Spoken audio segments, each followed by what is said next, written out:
¿Qué tal? Sean bienvenidas y bienvenidos a También Opinamos. Me da gusto saludarlos en este nuevo video de esta semana que arranca. Muchos temas de qué comenzar, qué comentar, pero hay un tema que se comentó en su momento, pero que se está perdiendo, pues, evidentemente de vista pues hay otros temas que también llaman a la atención y pues entre tanto tema, pues a veces no se puede seguir el curso a todos, ¿no? Entonces, como que cuando sale uno, le ponemos media atención y luego al otro. Eh, en vísperas, bueno, más bien después de las fechas de Año Nuevo, se dio a conocer unas imágenes de Hugo López Gatell vacacionando en Oaxaca, donde pues evidentemente no había uso del cubrebocas y la sana distancia, aunque él diga que hubo, pero pues las imágenes que se difundieron distan de eso. Y quiero hacer una aclaración: la vida personal de cualquier persona es personal, es privada y no merecería pues hablar de lo que haga en su vida privada, pero sí comentar y sí hay que decir que López Gatell pues es el vocero del gobierno federal en cuanto al tema de la pandemia. Es el, supongo que también, y creo que así lo ha demostrado en estos meses, pues el que está encargado de erradicar y de disminuir la pandemia. Entonces, en política y en la vida en general, pues a veces se hablan más las acciones que las palabras. El día a día en las vespertinas, en las conferencias de la tarde, reitera el llamado a quedarse en casa, a no salir si no es indispensable, a usar el cubrebocas, al lavado de manos, a la sana distancia, pero pues esas imágenes sin duda no van con lo que ha predicado en estos meses. Y esto es lamentable, pues porque cualquier servidor público debe ser congruente entre el decir y el hacer. Bueno, cualquier persona. Pero en este caso también, aún más en políticos y más, aún cuando la 4T ha dicho que es diferente, ¿no? Nos hubiera gustado, creo que a muchos, ver una disculpa por lo menos de López Gatell. Decir, bueno, si en algo ofendí, pues una disculpa, ¿no? Lo siento, en fin, pero no fue así, ¿no? Creo que también habla aquí de falta de empatía del funcionario ante los servidores, ante los médicos, enfermeras, a todo el personal de salud que está atendiendo a pacientes de COVID y que pues no se pueden dar esos lujos ahorita de irse a la playa a descansar, pues porque tienen que atender a los cientos y cientos de pacientes que día a día llegan a los hospitales, ¿no? Inclusive el IMSS, a través del programa Operación Chapultepec, pues trajo a varios médicos de otros estados a la Ciudad de México para que sean atendidos, para que atiendan, mejor dicho, para que atiendan a pacientes con COVID. Inclusive hasta de Cuba ya trajeron en estos días para que atiendan a pacientes. Y pues creo que para muchos uno pensaría, bueno, quizás los servidores públicos no van a atender a los pacientes, pero sí van a tener un poco de solidaridad y empatía con quienes sí lo hacen. Y pues si no me puedo ir de vacaciones, pues mejor me quedo en mi casa, ¿no? Pongo una película en alguna plataforma digital, escucho música, pongo a leer, qué sé yo. Si se quiere descansar está bien, es legal, no hizo nada ilegal López Gatell. La cuestión es ese discurso que se contradice, porque por un lado digo una cosa, pero en la práctica hago otra, ¿no? Reitero, su vida personal cada quien, pero sí hay que decir esto, que pues falta un poco de empatía y de solidaridad del funcionario a todo el personal médico que está en la primera batalla, que están pues agotadísimos, como ya lo se ha referido, y pues en estos momentos, más ahora que la pandemia se está en un momento difícil para el país, pues creo que no va bien o no es lo correcto en términos de solidaridad. En fin, ojalá sirva para entender esto y que no se repita, o si se va a hacer, pues que sean más discretos, ¿no? En fin, pero bueno, así las cosas en este gobierno de la 4T. Soy José Luis Medina, esto es También Opinamos, y hoy hablaremos con Jaime Farruge, quien es historiador, filósofo, para entender el significado de que López Obrador haya invitado o haya sugerido darle asilo al fundador de Wikileaks, Julian Assange. Vamos a entender qué significa esto con Jaime Farruge aquí en También Opinamos. La juventud no está peleada con la experiencia, y el compromiso es aún mayor. También opinamos con José Luis Medina.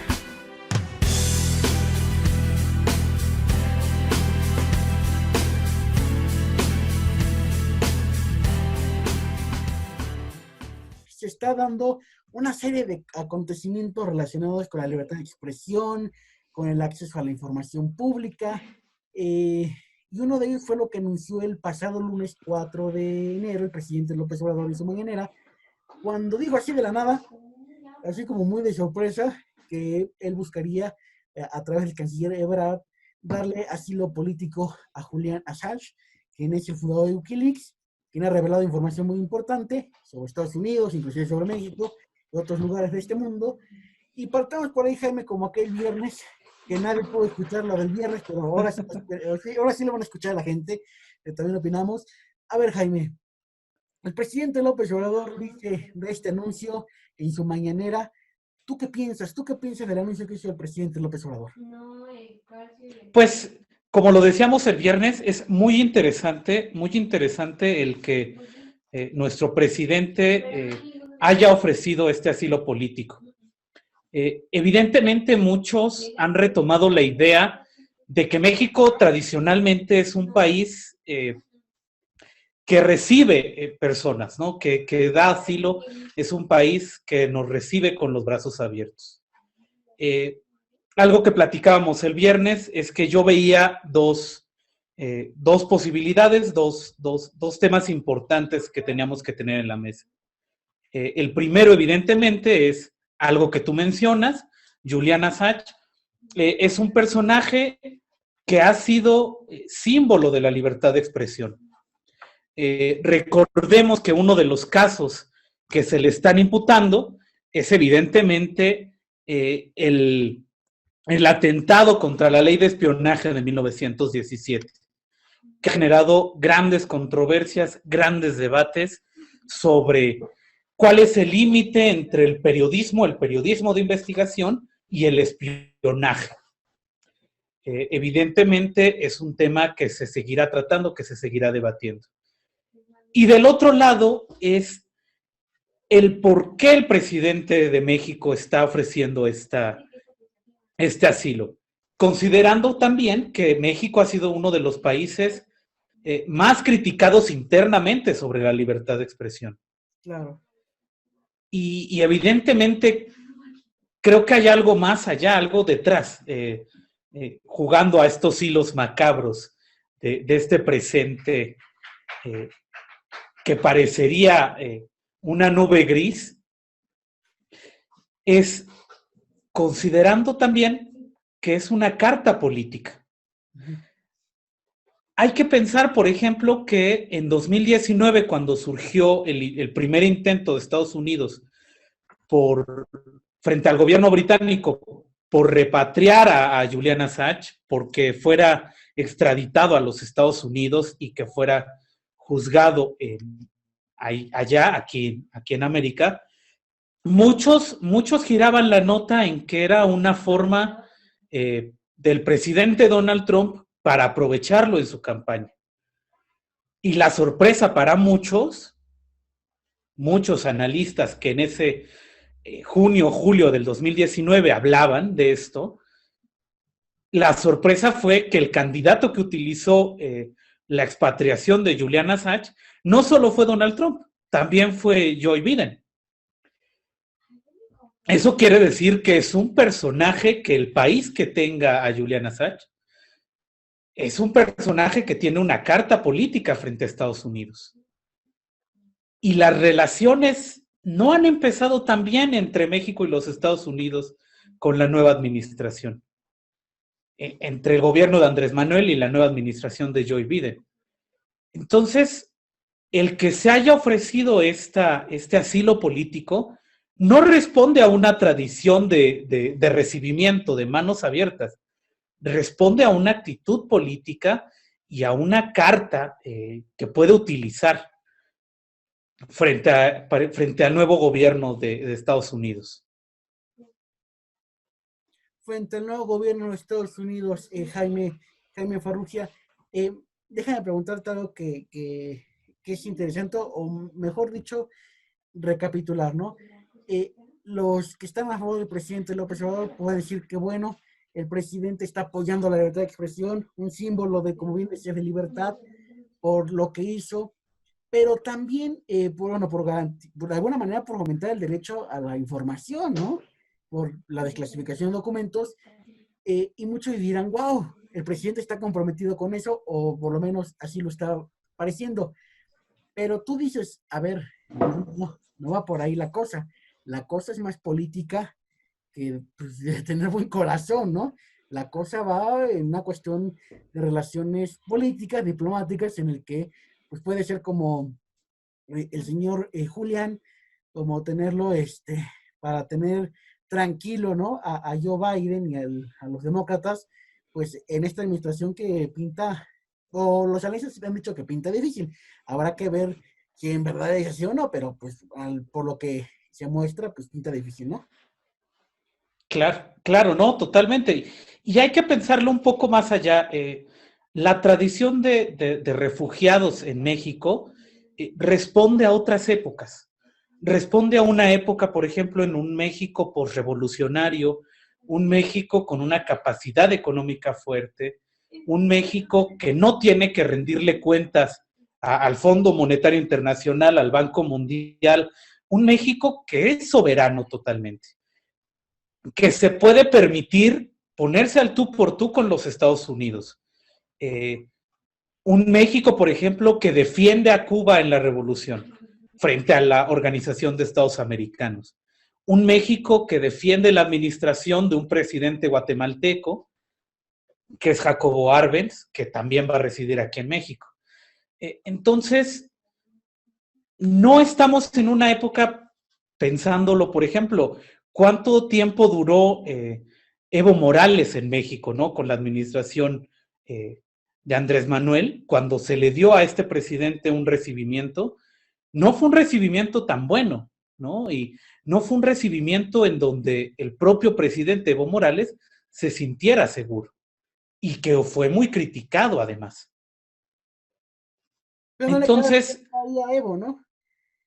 sí, claro, claro, ¿no? Y además, el golpe curioso y divertido de Juan Guaidó, ¿no? En su momento, que parecería más chiste, más para el anecdotario de golpes de Estado de Centroamérica y de Sudamérica y de Latinoamérica misma, pues vaya, generó varia controversia a nivel internacional.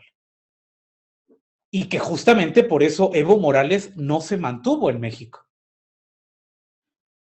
Entonces, sí hay que tener un poco de cuidado al analizar estos mensajes, yo diría subliminales a veces del presidente. No hay que tomarlo con cautela. Sí es un buen recibimiento, creo que es importante todo este símbolo que representa Julian Assange, pero hay otros intereses que están marcando el por qué México está ofreciendo este refugio, este asilo.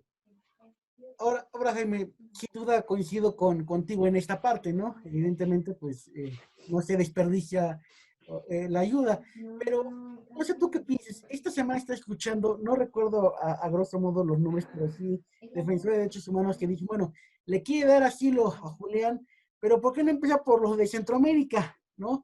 ¿Por qué no garantiza a dar refugio a muchos centroamericanos que vienen huyendo de la pobreza, de la inseguridad de sus países y que a muchos, para muchos, en la administración de López Obrador ha servido de muro de Donald Trump, no sé si hay coincidas o no, en detener a migrantes, pues porque Estados Unidos de alguna manera sí presionó a México pues para contener migración, ¿no? Entonces, de alguna manera, pues no sé qué tú qué veas en esta idea, coincides con esta idea de que dice muchos, a ver, presidente López Obrador, si va a dar asilo, no los centroamericanos. Te escucho, te escucho. Es muy interesante lo que mencionas, por ejemplo, porque la administración Trump y la administración de Andrés Manuel tienen una relación de cada quien haga lo que pueda en su casa, mientras ninguno se meta con el otro, mientras ninguno se meta con políticas internas del otro, podemos convivir armoniosamente.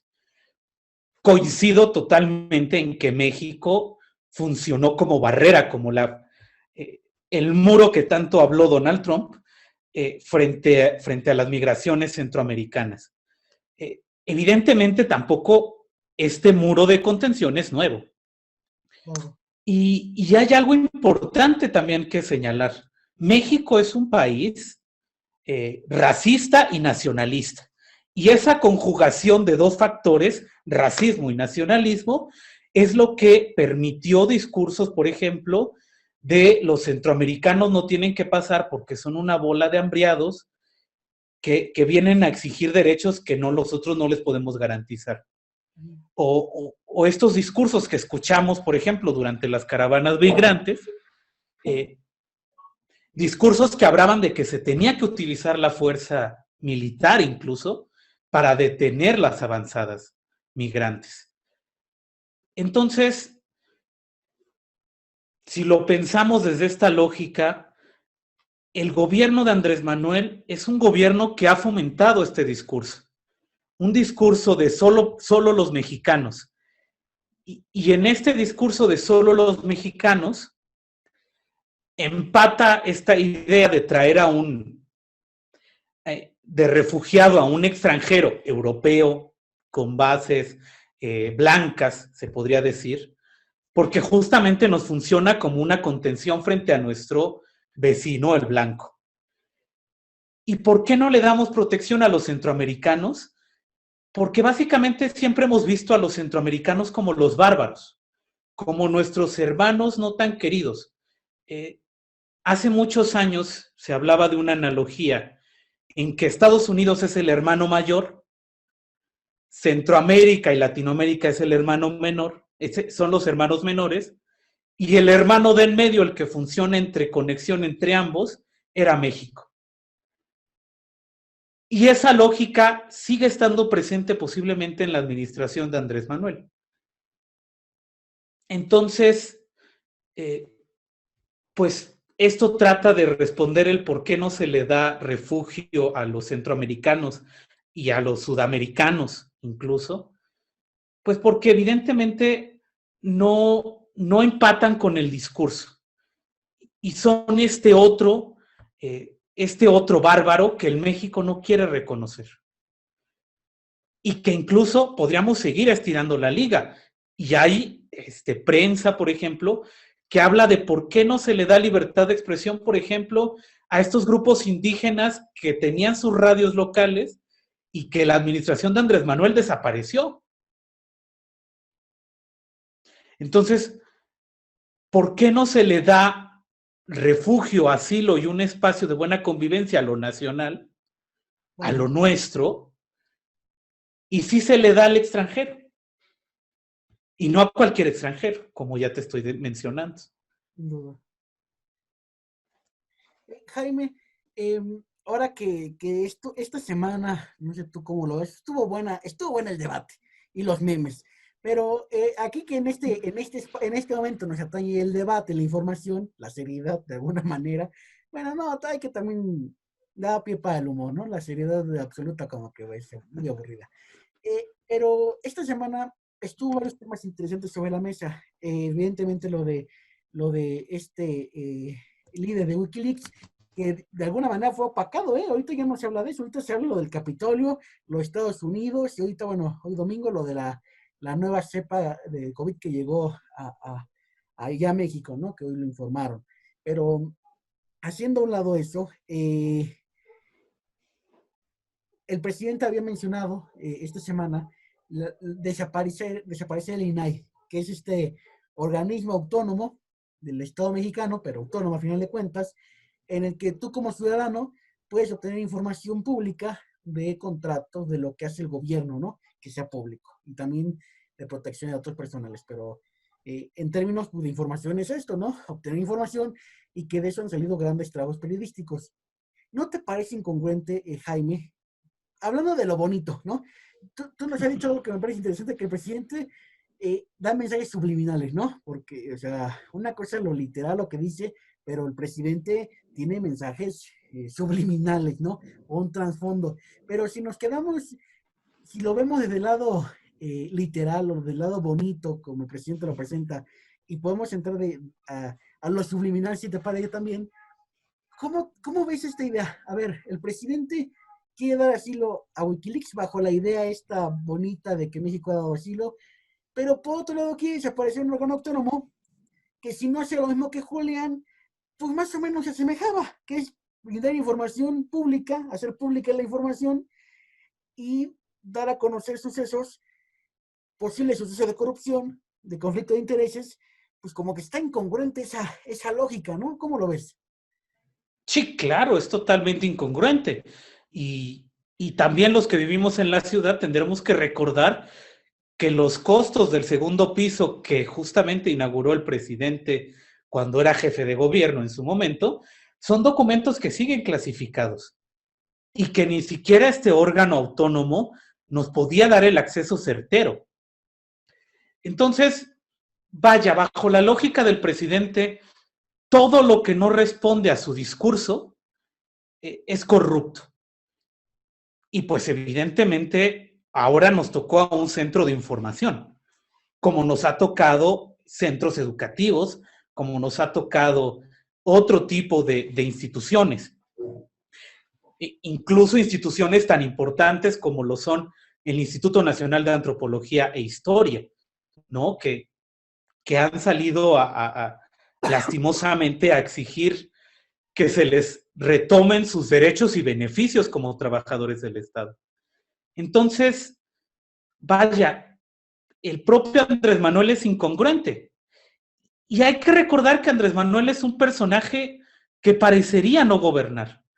Es un candidato que sigue siendo el candidato, que sigue estableciendo la agenda, que sigue estableciendo los protocolos de qué se habla, qué no se habla.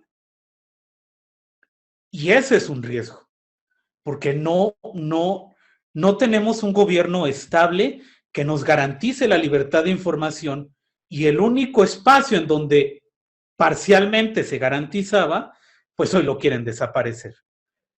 Y que tal vez, solo tal vez, en estos mensajes subliminales del presidente, en este discurso incongruente, lo que quiere decir es, miren, es que este espacio era corrupto, pero voy a traer de refugiado a alguien que sabe desclasificar documentos y que se vea que no soy un gobierno corrupto. Tal vez está pensando en esa lógica, como se le llama, una cortina de humo, de ignoren que voy a cerrar esta institución, este espacio de información, y giremos la nota en torno a que yo soy muy padre, soy un gran presidente, soy un presidente con gran corazón y miren a quién voy a traer. Como un poco aplacar, principalmente yo creo que a los jóvenes, ¿no? Estos jóvenes que pues han criticado a la administración de Andrés Manuel y les está dando también en este discurso un regalito, ¿no? Es el decir, aquí no hay un problema de falta de información. Aquí hay corrupción y entonces yo estoy limpiando los espacios de corrupción. Pero siempre hay libertad de información, porque aquí estoy trayendo a este personaje que es símbolo de la libertad de información, de la libertad de expresión. Eso posiblemente es lo que esté sucediendo. Como taparle el ojo, ¿no? Para no decir, ¿cómo dicen que yo quiero ser autoritario, ¿no? Sí, Déjame, sí, sí. déjame preguntarle precisamente por esa línea. Yo sé que nos van a decir, si están desviando del tema que es Julián, pero creo que es importante mencionarlo por todo lo que has mencionado y importante en el contexto que venimos, que tenemos que va a ser una elección federal en unos meses. Además, lo que hemos comentado, que pasó en Estados Unidos, lo que está pasando acá ahora con el INAI y demás. El presidente dice lo del INAI, que es un tema muy importante, que esperemos que no pase, pero con esos antecedentes, con lo que mencionas del presidente, no presidente, que está haciendo campaña, hoy Lorenzo Córdoba sacaba un video bueno, hoy domingo, estamos 10 de enero, que estamos grabando, sacaba un video de Lorenzo Córdoba advirtiendo de los peligros que tiene la democracia. No lo estoy parafraseando porque no tengo la cita, pero sí decía, pues de los peligros que puede ocurrir en México si pasa algo como en Estados Unidos, con las fake news, con la desinformación, con la violencia, en términos democráticos, al sistema democrático. Con lo que está haciendo el presidente, en las mañaneras, que es a veces cuestionar a la prensa de manera, si no diaria, pero seguida, con el tema del INAI, con lo que dice del presidente, no presidente, sino candidato eterno. ¿Qué peligros, qué riesgos tú ves en términos democráticos, en polarización? ¿Coincides con estos temores de algunos o tú bien dices, no, pues, ¿cuáles peligros? Estamos en un auge democrático muy bonito, todo está perfecto. ¿En qué, cómo lo ves tú, todo este escenario que tenemos ahora? Pues bueno, aprovecharé el que yo sea historiador para decirte que estamos en la nube gris del presente, estamos en una época en donde no podemos ver verdaderamente todo lo que está aconteciendo, nunca vamos a ver pues todo lo que está aconteciendo, pero seguimos teniendo varios vacíos. Esto hace que lamentablemente podemos juzgar hoy al presidente como bueno, como malo, pero no vamos a saber la verdad de todo lo que gira detrás de él hasta muchos años después, como ha sucedido con otro tipo de personajes a lo largo de la historia. Yo lo único que podría decir es que la polarización que trajo Andrés Manuel no es algo nuevo, evidentemente. Lo único que hizo Andrés Manuel es aumentarla, darle más contenido, visibilizarla posiblemente. Esta polarización no creo que sea un riesgo para la democracia, creo que más bien el instinto de la propia democracia es un instinto de varios opuestos tratando de llegar a acuerdos.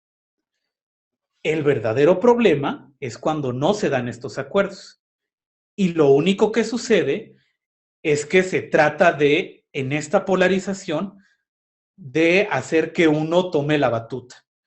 Vamos a pensar, por ejemplo, en el gobierno de Andrés Manuel, en sus mañaneras, cuando critica a periodistas como la gente de Televisa, como personajes Como Loret. Como Loret de Mola, como el propio Broso, vaya, todos estos que son perdón, para el presidente, la prensa conservadora, la prensa contra la nación, contra nosotros, porque no habla que es una prensa que lo ataque a él, es una prensa que ataca a la nación. Y ese discurso es peligroso, porque es el mismo discurso, por ejemplo, que permitió a Donald Trump convocar y hacer una convocatoria en Twitter de un fraude electoral. Es la misma que le permitió a personajes como Adolfo Hitler ganarse la simpatía de la población. Y este discurso de los políticos corruptos y la corrupción y lo malo es ellos, yo soy ustedes, yo soy pueblo, es peligroso. Y es peligroso porque en esta idea democrática de un debate eterno de disputa entre opuestos, cuando el gobierno toma partido en uno, pues genera lo que estamos viviendo hoy en México. Un proceso en donde no hay una libertad de expresión porque los que hacen la libertad de expresión son juzgados, son criticados, y entonces todos tenemos que girar en torno a lo que el presidente dice. Y todo se tiene que vivir conforme a lo que el presidente dice. Y si el presidente dice que no hay pandemia, no hay pandemia, aunque ya tengamos miles de casos. Y si el presidente dice que aquí hay una libertad de expresión, pero critica a Loret de Mola, todos vámonos contra Loret de Mola, porque es un mal informante. Evidentemente, también las fake news son un problema. Y evidentemente, no podemos mentirlo, todo medio ha dicho cosas erróneas y ha engañado. ¿Por qué? Porque el medio también responde a una tendencia. Y el medio responde a las personas que leen el medio. Y el medio responde al tipo de público al que está dirigido. Si es un medio conservador, no se le puede exigir a un medio que sea liberal, porque el mismo medio en sí mismo es conservador. Y también ahí radica la libertad de expresión, por más que nos cueste trabajo entenderlo. Entonces, ¿se vienen tiempos difíciles? Sí. Pero hemos vivido y sobrevivido tiempos difíciles también. Entonces, no nos dejemos engañar con esta idea de es la destrucción de todo lo que conocemos y viene el apocalipsis y todo se va a destruir.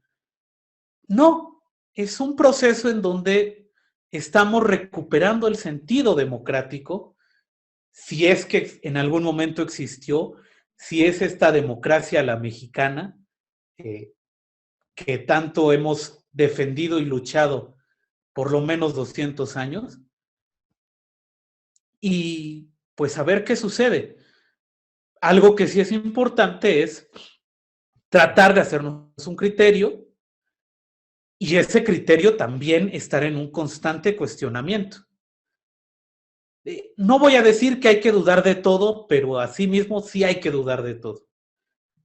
Y ser críticos con lo que leemos, con lo que vemos, con lo que observamos.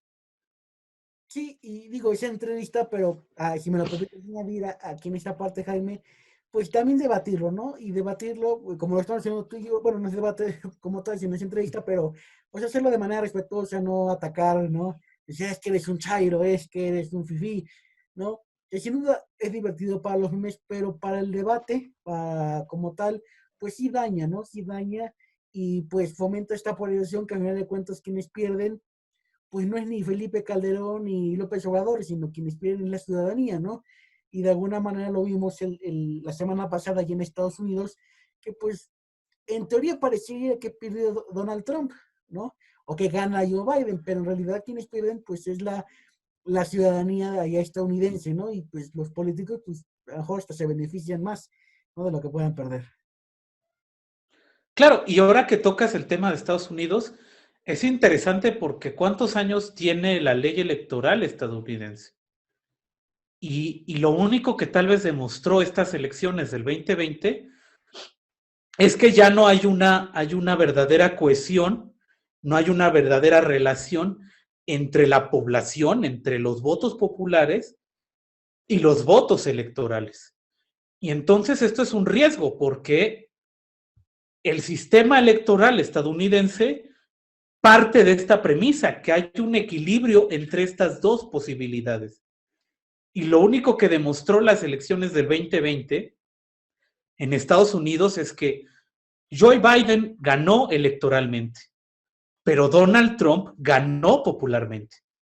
Y esto es un riesgo, porque ahora ya no hay una relación de correspondencia entre la población y la presidencia. Entonces el propio Joe Biden se va a enfrentar a una, si quisiéramos hacer un comparativo muy burdo es casi lo que se enfrentó Carlos Salinas de Gortari en los 80s. Con Cárdenas, Me ¿no? refiero exactamente, un presidente que gana las elecciones, que tiene que ganarse al pueblo, porque no ganó popularmente. Entonces se viene una época posiblemente difícil para los Estados Unidos. Pero aguas, no es la primera vez que sucede.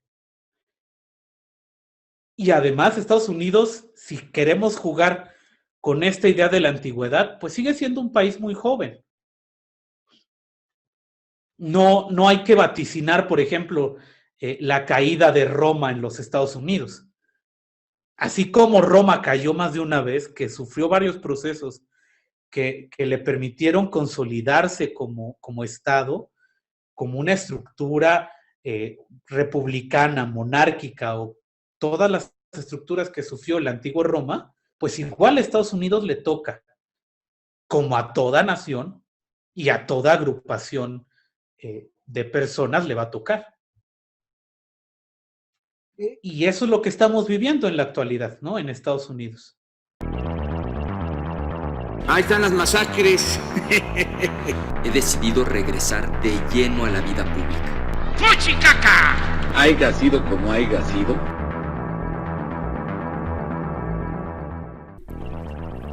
Joe Biden tomando protesta como presidente de Estados Unidos tras las acusaciones de fraude electoral del candidato opositor. Sin duda lo ocurrido en Estados Unidos apenas con las acusaciones de Donald Trump de que hubo fraude electoral en la elección de noviembre allá en ese país nos recuerda mucho lo que vivió México en 2006 cuando cierto candidato opositor en ese entonces denunció fraude electoral por parte del equipo del expresidente Felipe Calderón.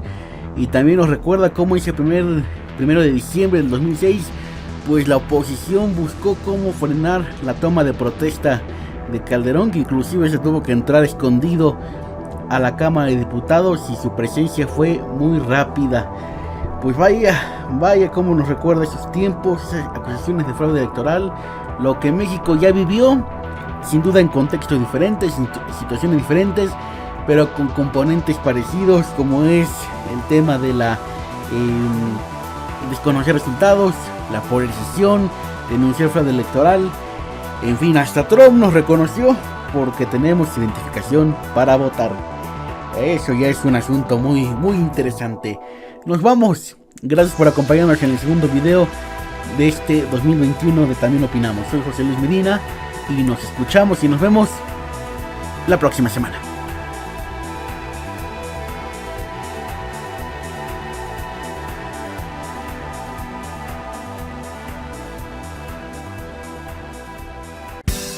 La juventud no está peleada con la experiencia, y el compromiso es aún mayor.